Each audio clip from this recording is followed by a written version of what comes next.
સુરતમાં દોડતી pink auto પણ નવરાત્રી દરમિયાન દીકરીઓની સુરક્ષામાં જોડાય છે।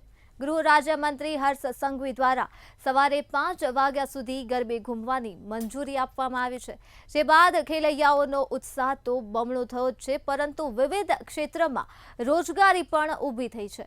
ત્યારે દીકરીઓની સુરક્ષા માટે પિંક ઓટો રાત્રે 3 વાગે પણ ઉપલબ્ધ રહેશે। સુરત મહાનગરપાલિકાના સહયોગથી મહિલાઓને પિંક ઓટો આપવામાં આવી છે। ત્યારે સુરતની પિંક સવારી સુરક્ષિત સવારી તરીકે પણ નવરાત્રિમાં પોતાનું યોગદાન આપશે। कि ये जो नवरात्रि का टाइम आ गया है, लड़कियां लेडीज सभी नाइट में जाती हैं गरबा खेलने के लिए। तो अभी तो आपको जानकारी होगी कि सुबह के 5 बजे तक पुलिस यहाँ से हमको परमिशन मिल गई है कि हम गरबा खेलने जा सकते हैं।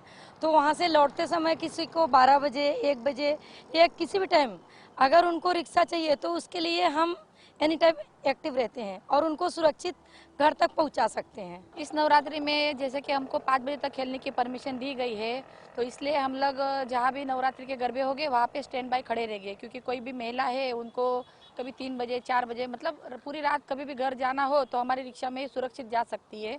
और हम भी खुद नवरात्रि के गेटअप में रिक्शा चलाएंगे, मौका मिले तो हम भी गरबा खेलेंगे। लेडीज हमारा नानी छोकरीओमां मोटी छोकरीओमां के दरेक महिलामां बहुत खराब हालत है हमणे, केम के ए लोकने बीक ज लागे छे बहार निकळवानी। जेम बने तेम अमे एमना माटे अवेलेबल ज्यारे बी बोलावशो त्यारे अमे तैयार रहीशुं। पोलीस तो रहेशे ज पण पोलीस पछी आवशे, पहेला अमे लड़ी लईशुं लोक जोड़े।